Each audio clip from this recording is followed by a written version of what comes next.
Okay, so today I'm not working today. I'm off down to Newmarket, home of British racing. I'm actually helping my mum move house, but I thought on the way down I'm going to record a few questions that people have had for me recently and a few ideas that I've been having and thinking about, and I'm going to record a little bit of that as we drive and yeah, see what happens. Bear with me. One thing that I've been talking about recently, and it was actually something that I'm having conversations with my friend Ches Polini when we were out in when I was out in Florida recently, and we were talking about when we're trying to do an exercise or we're trying to perform a certain task with a horse, and something I've always talked about in my clinics was that need to have a picture in your head. Okay, so you have a picture in your head of what it is you'd like that to look like. But what I didn't really sort of appreciate is that for me that's something that kind of comes naturally, and I'm not, you know, trying to be arrogant or boastful. I think because I played a lot of competitive sports, and that's how my brain works. If I'm doing something, then there's a sort of very clear thing that I'm trying to do, and I'm not saying I always achieve that, but I think I'm quite good at recognizing when I'm not. Like when I'm playing golf with my golf swing, I've got that bit of feel for what's happening and what I'm trying to do. And what I hadn't really fully appreciated was that that's not how everybody's brain works, and that's not how everyone is able to process information. So one thing I've been talking about recently in my lessons, and this is again something I have to really credit Ches with, is that when you're trying to perform an exercise or perform a task with your horse, or a job with your horse, whatever you want to talk about, however you want to describe it, then you need to have a clearly defined goal of what that's going to look like. Okay, so for example, if I am going to perform the driving exercise, there's 4 parts to that. First I move the shoulder, then I move the horse forwards, then I yield the hindquarters, and then I back them up. Now I need to, that's what it should look like. Now I need to define my goal. What is it that I'm expecting from that horse? Well, if I was teaching it to the horse, then my goal would be that he would move his shoulder, he would move forwards, he would yield his hip, he would step backwards, and I wouldn't really be worried about how it looked or necessarily, you know, how fast he was going or how much he reached. I just want to see a little bit of try in all those areas. That would be my goal. Okay? Once I can perform that goal consistently, then it's time to start to redefine my goal.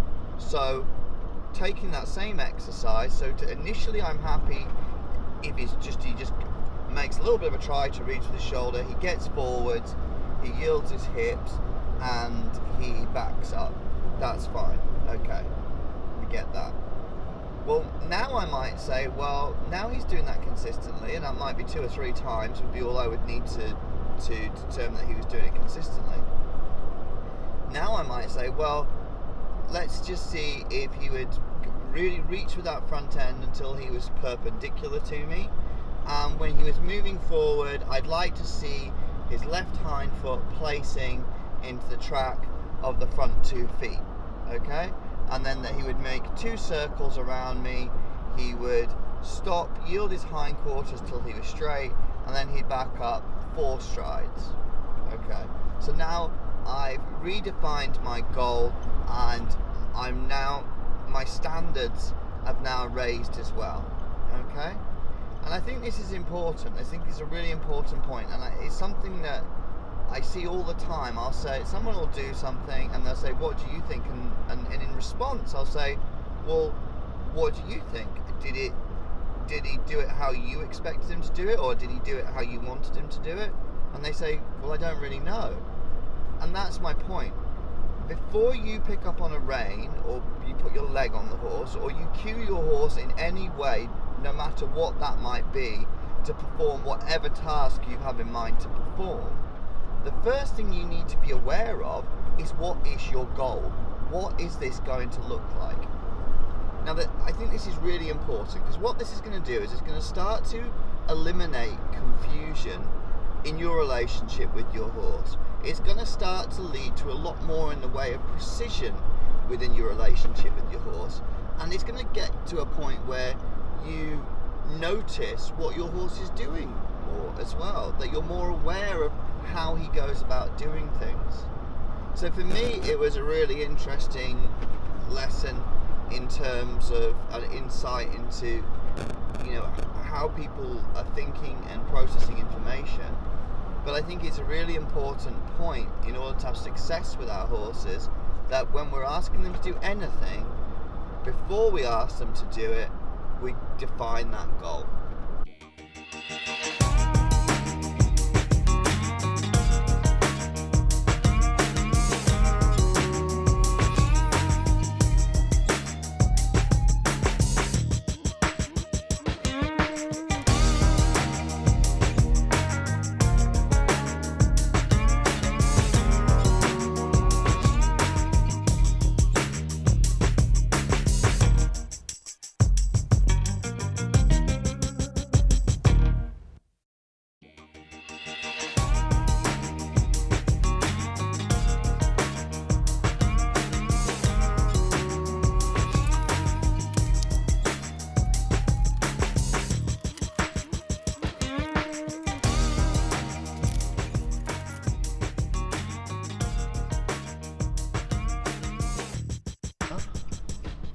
Cambridge services, formerly my favourite services until last weekend.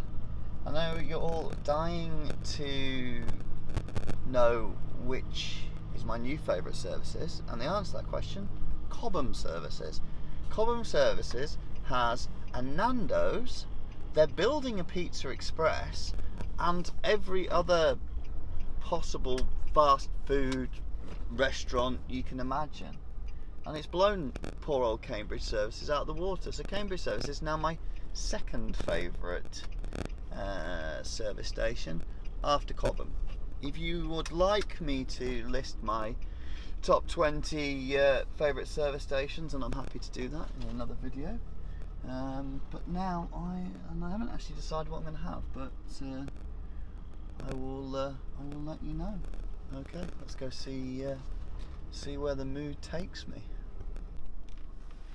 So Cambridge services, still got it. Number 2 services in the country, not number 1. Number 1 Cobham services.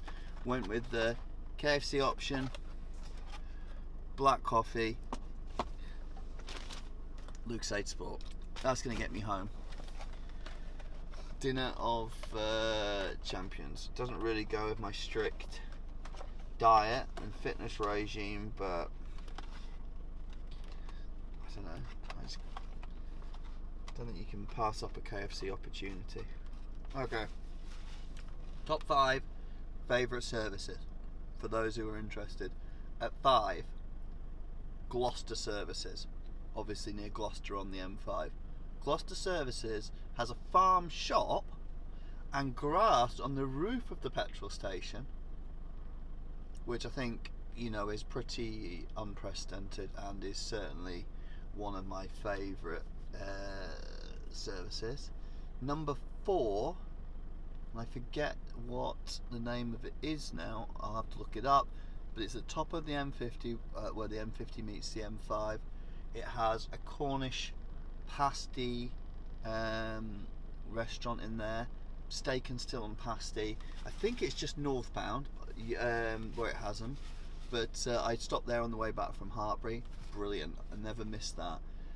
Number 3, Oxford services on the M40. I'm not really entirely sure why, but why it stands out, but it is certainly one that I don't drive past very often. 2, Cambridge services, as we've gone into. It's got everything you need. The extra services in general are very good, to be honest with you, but lots of choice, which is what I I go for. I like to stand there and think, do I want Chinese, Mexican, do I want to just go bog standard McDonald's? Not really. KFC, I think they've got like an American diner in there if you've got the time to sit around and do that. They've also got a patisserie Valerie, which I've never been to, but hey, you know, who doesn't love that? And they've got a Costa, so brilliant. Number one though, and I'm sorry to go on about it, Cobham Services. I tell you what, if you were on the M25 around Surrey in the Cobham area, make sure you go to it. They have a Nando's, as I've said. They are building a Pizza Express. They've got Subway, they've got McDonald's, they've got El Mexicana, they've got a Harry Ramsden's fish and chip, Chinese food, they've got Thai food. It's got everything you can imagine. Absolutely insane. So yeah, Cobham Services, number one services in the country. If you're in the Surrey area, make sure you check it out.